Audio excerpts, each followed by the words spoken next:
하나님 말씀 보겠습니다. 하나님 말씀 요한계시록 2장 8절로부터 11절입니다.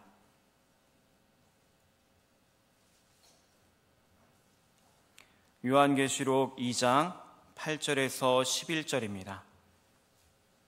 신약성경 400쪽에 있습니다. 다 찾으셨으면 한 절씩 교독하겠습니다. 서머나 교회 사자에게 편지하라. 처음이며 마지막이요 죽었다가 살아나신 이가 이르시되 내가 내 혼란과 궁핍을 알거니와 실상은 내가 부유한 자니라. 자칭 유대인이라 하는 자들의 비방도 알거니와 실상은 유대인이 아니요 사탄에 해당이라.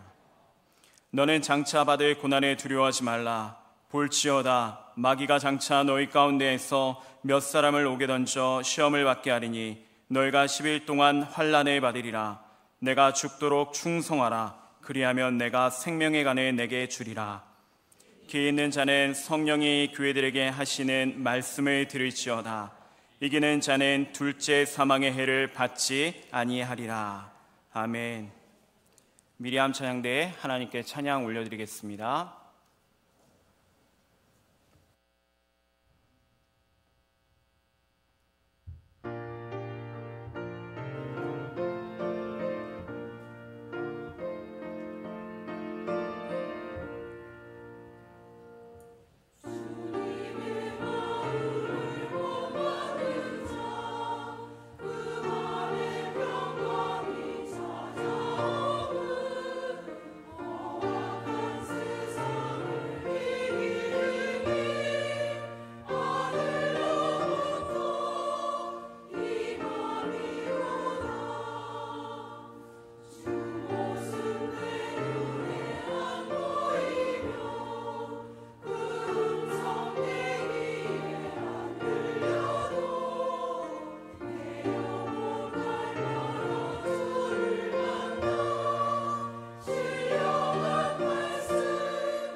아멘.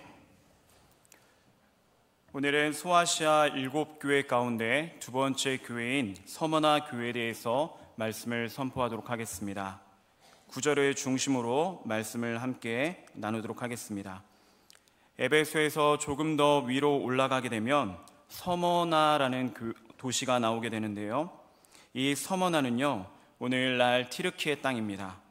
지금 티르키의 땅에 이즈미르라는 지역이 있는데요. 그곳에 서머나라는 도시가 있고, 그리고 이즈미르로 계속해서 이렇게 오늘날까지 존재하고 있는 도시입니다. 서머나는요, 아름다움의 극치라고 불릴 정도로 소아시아 중에서 가장 아름다운 꽃이라고 불리우는 그런 항구 도시입니다. 고대에서는 이런 도시가 해안가나 강가나 물가에서 이렇게 큰 도시들이 많이 생겨났었는데요. 이 서머나 같은 도시도 굉장히 큰 항구 도시이다 보니까 돈도 많이 모이고, 그리고 무역도 성행하고, 그리고 사람들도 모이고 여러 가지 인프라도 잘 갖춰져 있는 그런 도시라고 볼 수가 있겠습니다. 그리고 또한 이 서머나 도시는요, 인구가 20만 명 정도 되는 도시입니다. 에베소보다는 조금 작기는 하지만 당대에는 굉장히 큰 그런 도시라고 볼 수가 있겠습니다. 그래서 소아시아의 3대 도시 하면 지금 에베소 다음에 서머나 도시라고 할 수 있을 정도입니다. 그리고 이 서머나 도시는요, 과학이라든가 의술이 상당히 발전이 되어 있습니다. 여러분, 모략이라는 약을 들어보셨나요? 마가복음 15장 23절 말씀을 보시면 예수님께서 십자가에 달려 돌아가시 직전에 그런 상황이 장면이 나오고 있습니다. 그때 누군가가 예수님에게 무엇을 건네주었습니까? 몰약을 건네주었다라고 되어 있는데요. 이 몰약이라는 것이 일종의 진통제입니다. 물론 예수님은 끝내 그 몰약을 거부하시고 받지 않으셨습니다. 바로 이 서머나가 이 몰약의 수출지로 굉장히 유명한 도시이고 그만큼 의술이 발달된 곳이라는 것을 알려주고 있습니다. 그뿐만이 아니라 건축 양식도 굉장히 뛰어나서 여기저기서 아름다움을 뽐내는 그런 도시이기도 합니다. 그러다 보니까 이 서머나 지역에 살고 있는 사람들은 굉장히 남다른 자부심을 갖고 있었습니다. 사는 것만으로도 다른 사람의 부러움의 대상이 될 정도였습니다. 그래서 여기서 사용하는 구리 동전이 있었는데요. 동전의 한 면을 보면 서머나, 우리가 살고 있는 서머나는 아시아에서 가장 아름다운 도시요, 가장 큰 도시다, 그렇게 자랑스러운 문구가 새겨질 정도였습니다. 아무튼 이렇게 서머나는 의술이 발전되어 있을 뿐만이 아니라 과학도 발전되고, 그리고 무역도 있고 돈도 있고 경기장, 도서관, 연극장, 극장 등 문화예술적으로 아주 풍족한 도시라고 말씀을 드릴 수가 있겠습니다.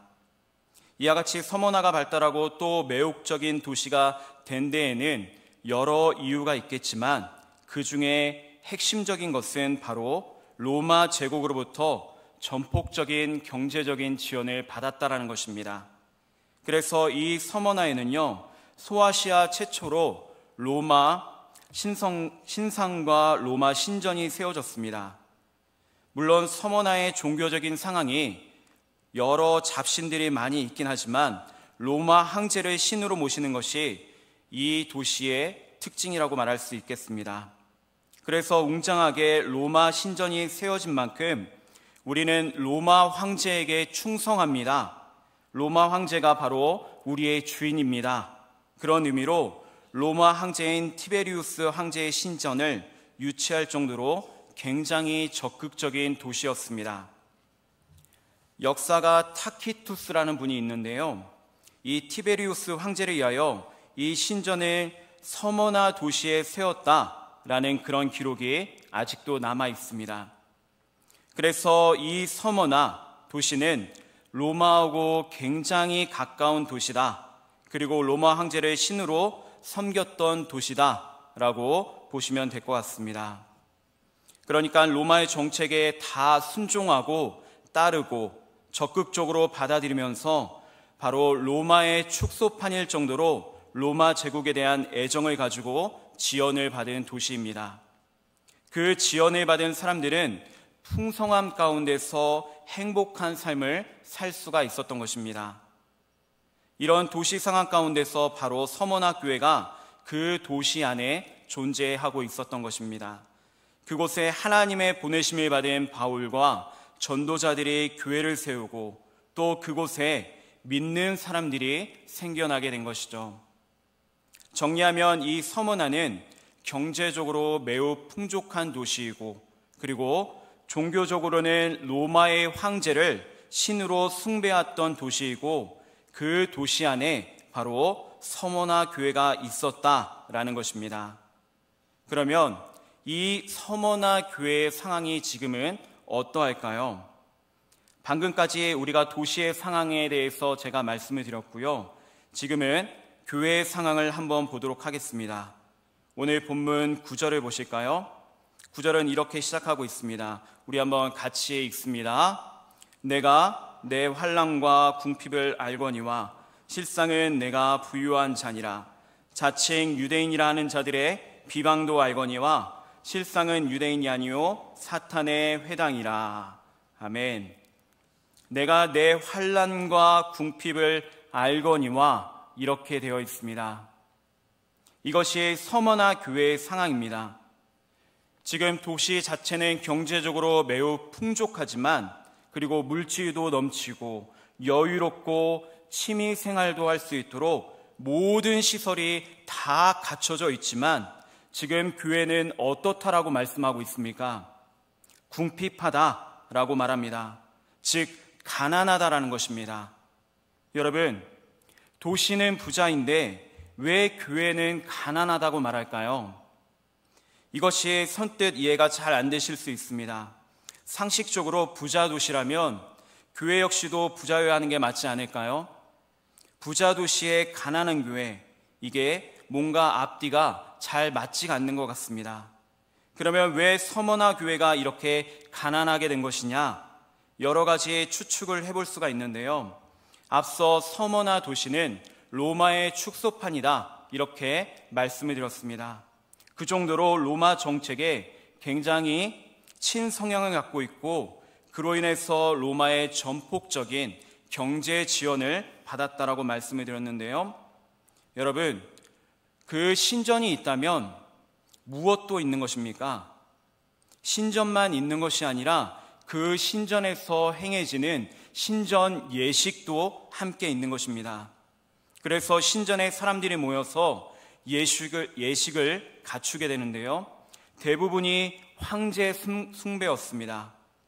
그래서 서머나의 시민이라면 누구나 의무적으로, 그리고 정기적으로 가까운 신전에 가서 가이사가 우리의 주님이십니다 라는 그런 공개 선언을 해야만 했던 것입니다. 만약 이와 같은 황제 숭배를 거역하게 된다면 황제의 모독죄를 뒤집어 씌워서 그들을 잔인하게 핍박을 가했습니다. 외관적으로 보면 정치, 경제, 사회, 문화, 교육, 문화, 의료 등 각 분야들이 굉장히 활발하고 풍성하게 움직여지고 있는 것처럼 보이지만, 그 저변에는 무엇이 있습니까? 바로 악한 영, 황제 숭배라는 그런 악한 영이 그들을 지배하고 있는 것입니다. 그러니까 모든 중심이 황제 숭배와 연결되어서 지금 움직여지고 있는 도시가 바로 서머나입니다. 그리고 이 서머나 지역 상권의 특징이 하나 있는데요. 바로 길드라는 상인 조합이 있습니다.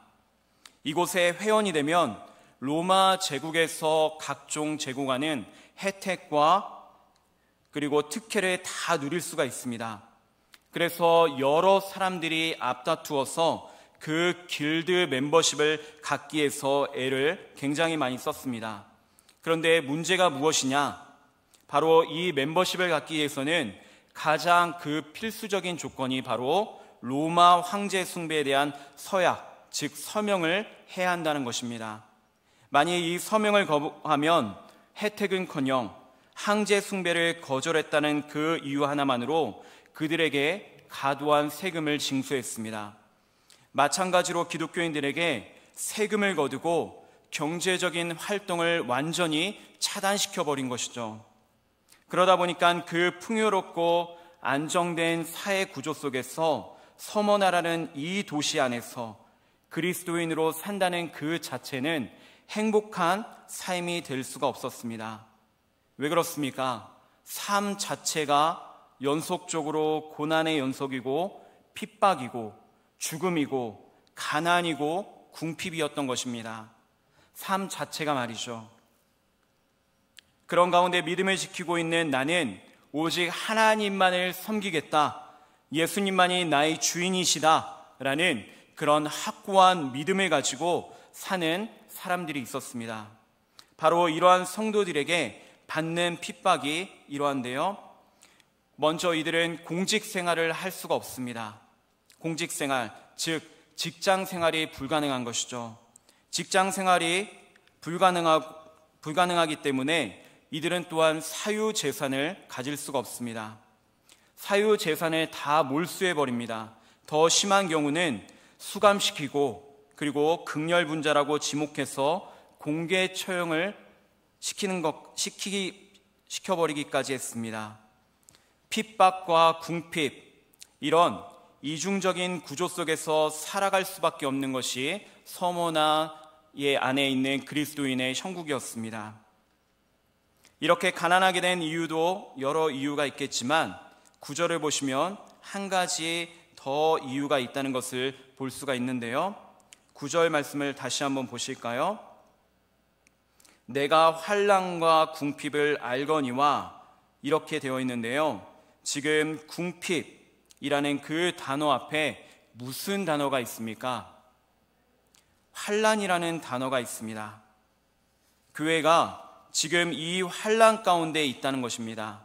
그러면 이 환난은 누구로부터 받는 환난이냐? 9절 중간점을 한번 보실까요? 9절 중간점을 보시면 이렇게 되어 있습니다. 자칭 유대인이라 하는 자들의 비방도 알거니와, 이렇게 되어 있습니다.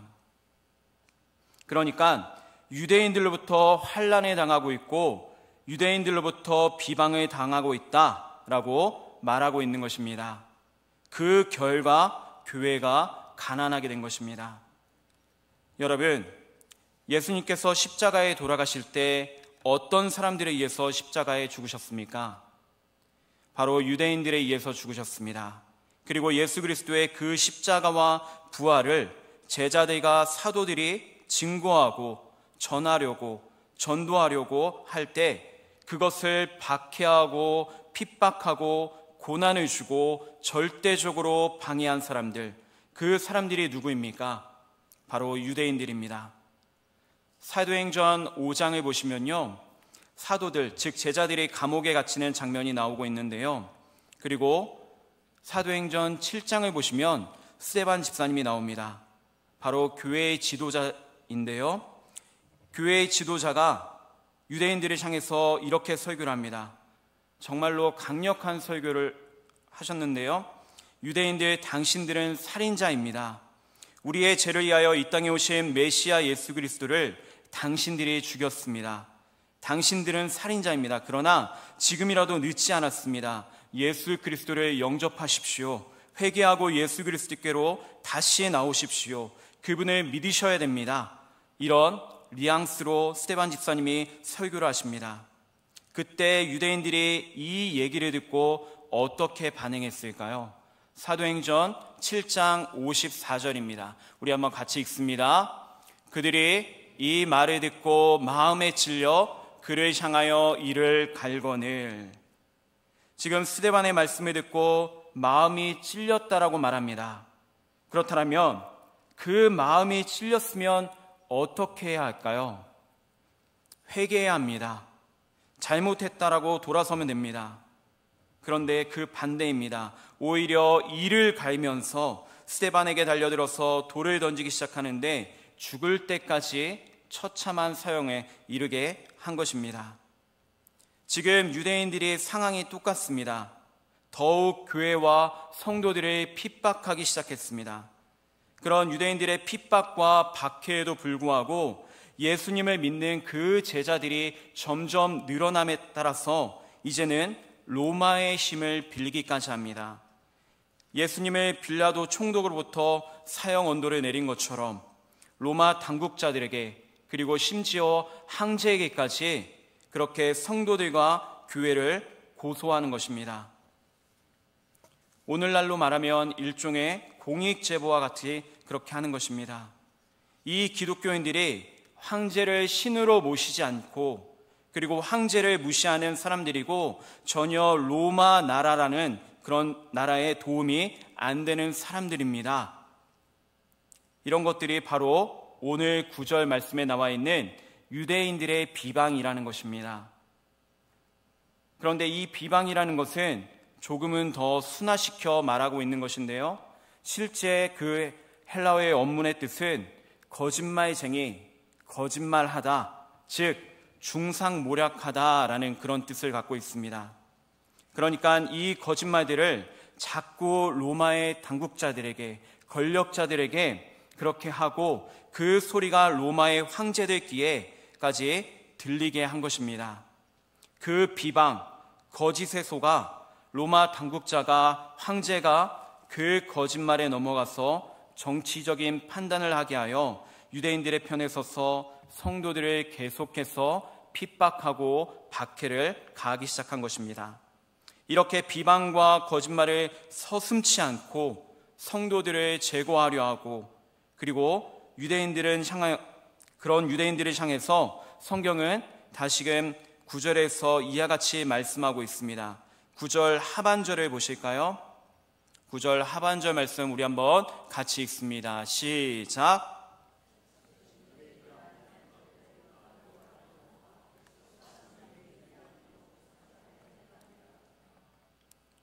지금 유대인들을 사탄이라고 지칭을 하고 있습니다.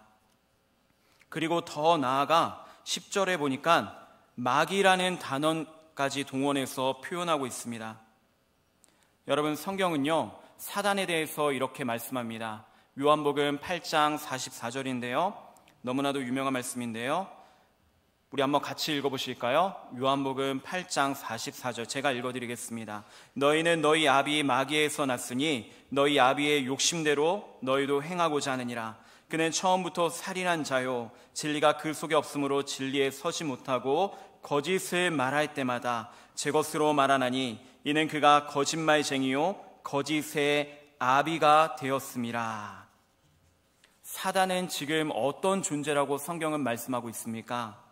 거짓말쟁이, 거짓의 아비라고 그렇게 이야기를 합니다. 많은 그리스도인들이 그렇게 유대인의 핍박이 대상이 되고 죽음의 대상이 됐던 것입니다. 사탄의 저주를 받은 사탄의 회당이다, 그렇게 말씀을 하고 있습니다. 사탄이 사람을 속이고 그렇게 서머나 유대인들을 속이고 서머나 로마 당국자들을 속이면서 그렇게 해서 교회와 성도들의 엄청난 환란이 있고, 그리고 재산이 몰수당하고, 그리고 교회와 성도들은 점점 가난하게 되어갔던 것입니다. 우리 다시 9절을 한번 보실까요? 9절에 보시면 내가 내 환난과 궁핍을 알거니와 실상은 내가 부유한 자니라. 예수님께서 이와 같이 말씀하고 계시는 것인데요, 서머나 교회를 향해서 내가 내 환난과 궁핍을 아신다, 이렇게 말씀하십니다. 즉 예수님께서 알아주신다는 것입니다. 지금 네가 어떻게 환난을 받고 있는지, 그리고 네가 어떻게 가난해졌는지 예수님이 아신다는 것입니다. 우리의 형편과 처지를 다 아시는 것만큼 더 큰 위로가 어디 있겠습니까? 예수님께서 나의 환난도, 궁핍도, 가난함도, 내가 지금 말할 수 없는 그 비방과 수치도 받고 있는 것을 주님께서 아신다라고 말씀하십니다. 예수님께서 내가 왜 병이 들었는지, 얼만큼 아픈지 다 알고 계신다라고 말씀하십니다. 예수님께서 내가 얼마나 헌신하고 수고했는지 아신다 말씀하십니다. 여러분, 예수님께서 나를 알아봐 주시는 것이 곧 은혜입니다. 예수님은 한 번도 나를 외면한 적이 없으시고 나의 고통을 외면한 적이 없으시고 그것을 다 알아봐 주시는 것입니다. 그게 가장 큰 상인 것입니다. 세상 사람들은 다 몰라줘도 주님만 알아주시면 되는 것입니다. 내 마음을, 여러분의 마음을 사람들은 다 모르지만 그러나 주님은 정확하게 아십니다. 주님이 알아주시면 되는 것입니다. 그리고 다시 내가 내 환난과 궁핍을 알거니와 실상은 내가 부요한 자니라. 세상에서는 내가 환난도 당하고 궁핍함도 당하고 가난하고 그렇지만 실상은 어떤 자냐면 바로 부유한 자라고 주님은 말씀하십니다. 세상적으로 볼 때 서머나 도시는 굉장히 부자 도시이고 그리고 풍족하고 여유가 있었습니다. 그러나 교회는 매우 가난합니다. 하지만 예수님께서 보실 때는 반대로 보고 계십니다. 예수님께서는 그 서머나 도시를 가난하다 이렇게 생각하시고, 서머나 도시를 가난하다 생각하시고 진짜 부자는 서머나 교회라고 얘기를 하고 계시는 것입니다. 바로 역설입니다. 그러니까 예수님은 그들의 실상을 들여다보고 계시는 것입니다. 그의 본질을 꿰뚫어 보시는 것입니다. 내면 깊이까지 들어가서 보시면서 그렇게 풍요로워 보이는 도시는 사실 빈 껍데기에 불과하고 오히려 너무나도 가난하게 보이는 것입니다. 그러나 그렇게 가난하게 보이던 교회는 실상 매우 부자였던 것입니다. 사랑하는 여러분, 이 질문을 정확하게 기억하시면서 이 질문을 우리 교회와 그리고 나 자신에게 한번 던져보겠습니다. 예수님께서 우리 교회를 보실 때 과연 우리 교회는 어떤 교회일까요? 예수님께서 나를 보실 때 과연 나는 어떤 성도일까요? 주님 앞에 있을 때 나는 어떤 성도의 모습으로 지금 여러분은 나와 계십니까? 저는 여러분들이 하나님께 대하여 부유한 성도가 되시기를 간절히 축복합니다. 여러분, 우리는요 하나님의 말씀에 대해서 부유한 자입니다. 아멘이십니까? 고린도후서 6장 8절에서 10절은 이와 같이 말씀하고 있습니다. 우리 한번 같이 읽어보실까요? 고린도후서 6장 8절부터 10절입니다. 함께 읽습니다. 영광과 욕됨으로 그러했으며 악한 이름과 아름다운 이름으로 그러했느니라. 우리는 속이는 자 같으나 참되고 무명한 자 같으나 유명한 자요, 죽은 자 같으나 보라 우리가 살아있고 징계를 받는 자 같으나 죽임을 당하지 아니하고, 근심하는 자 같으나 항상 기뻐하고, 가난한 자 같으나 많은 사람을 부유하게 하고, 아무것도 없는 자 같으나 모든 것을 가진 자로다. 아멘. 역설입니다. 교회가 가난하지만 부유한 것처럼 십자가와 그 부활을 세상 사람들은 조롱하고 비웃지만, 그걸 거짓이라고 말하지만 우린 참으로 진리로 받아들입니다. 세상에서는 우리가 무명하고 아무것도 아닌 존재 같지만 하나님 앞에서는 유명한 사람들입니다. 우리가 매일 죽임을 당하는 고통을 당하고 있지만 참 생명이 우리 영혼 가운데 있고, 그리고 우리가 지금 잠깐 근심하는 것처럼 보이지만 예수님 때문에 항상 기뻐하는 자들인 것입니다. 사람들이 볼 때 물질이 없어 가난하지만 당신은 왜 없이 사는데도 그렇게 행복하십니까? 라는 거기에 대한 답을 우리는 갖고 있고, 그로 인해서 그들에게 예수님을 전하고 소개시켜 주어서 다른 사람들도 부유하게 만들 수 있는 사람, 그게 바로 저와 여러분인 것입니다. 내가 지금은 아무것도 가진 것이 없어 보이지만 예수 그리스도를 소유했으므로 사실은 실상 모든 것을 가진 사람입니다. 바로 역설입니다. 오늘 본문 말씀이 바로 그 역설 말씀 가운데 해당이 되는 것이죠.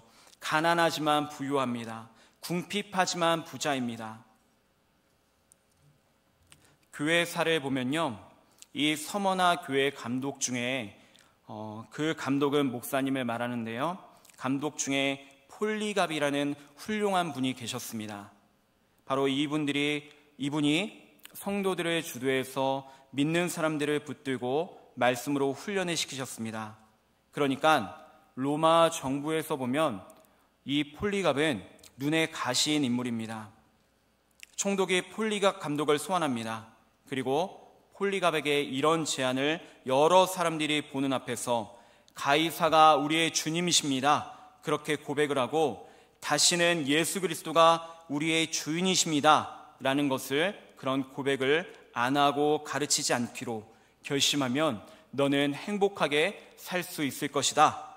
그러나 만약 거부하게 되면 저기 쌓아놓은 장작 더미에서 네가 불태워 죽게 될 것이다. 선택하라. 이렇게 명령합니다. 그때 폴리갑 감독님이 나이가 86세였습니다. 그때 폴리갑이 그런 말을 합니다. 내가 86년 동안 주님을 섬기고 살아왔는데 주님은 단 한 번도 나를 부인하거나 나를 외면하지 않으셨습니다. 그런데 내가 어찌 그 주님을 배반할 수 있겠습니까? 지금 저기에 쌓여있는 장작더미는 주님이 나에게 허락하신 마지막 선물입니다. 그렇게 하고는 기꺼이 장작더미에 던져져서 화형당하여 순교하게 됩니다.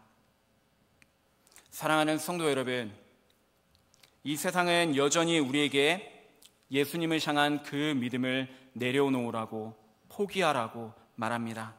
그리고 황제를 숭배하라고 말합니다. 우리가 하나님의 말씀을 따를 때에는 고난도 따르게 되고, 그리고 그 말씀의 가치를 지켜 살다가 보면은 남들보다 괜히 손해를 보는 것 같기도 합니다. 때론 그것이 굉장히 무가치해 보이는 수도 있습니다. 눈에 보이지 않는 하나님보다 눈에 선명하게 보이는 그 세상의 가치가 지금 오히려 나에게 더 이익과 영광을 가져다 주는 것처럼 느껴집니다. 그래서 말씀의 가치를, 그 예수 그리스도를 향한 믿음을 눈 한번 질끈 감고 세상을 따르고 싶은 마음이 큰 건지도 모르겠습니다. 그러나 끝까지 죽음에 이를 때까지 믿음을 지켜가시는, 그래서 예수님을 절대적으로 붙드시는 여러분 되시기를 간절히 소망합니다. 말씀을 정리합니다. 서머나 교회는요, 유대인들의 핍박과 박해가 있었습니다. 그 결과가 무엇입니까? 결과가 가난하게 되었습니다. 어떻게 해서든 그 신앙에서 끌어내리려 하고 그 사단의 공격을 뒤엎고 로마의 힘을 뒤엎고 교회들을 핍박해서 예수님을 믿지 못하게 하려고 했습니다.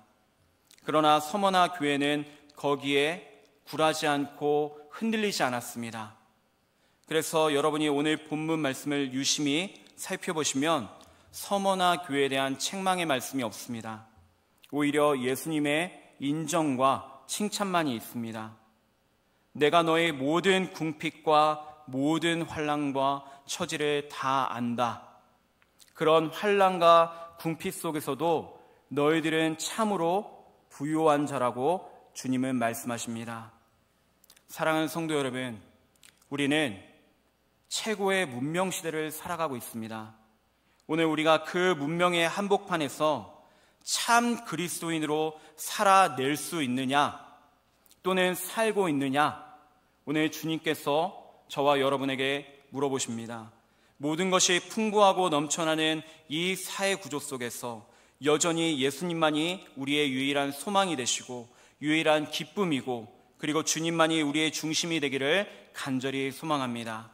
그리고 우리 교회가 이러한 부유함이 있기를, 그리고 여러분에게도 하나님의 말씀에 대해서 부유한 자가 되기를 간절히 예수님의 이름으로 소망합니다.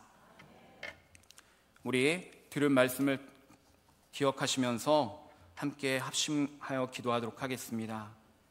오늘 선포된 말씀을 통해서 우리가 궁핍하지만 실상은 부유했던 그런 서머나 교회의 성도들처럼 부유한 자가 되게 하여 주시옵소서.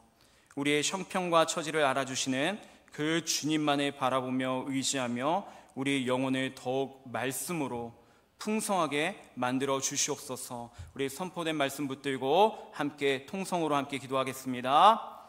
주여, 사랑의 아버지 하나님 감사합니다.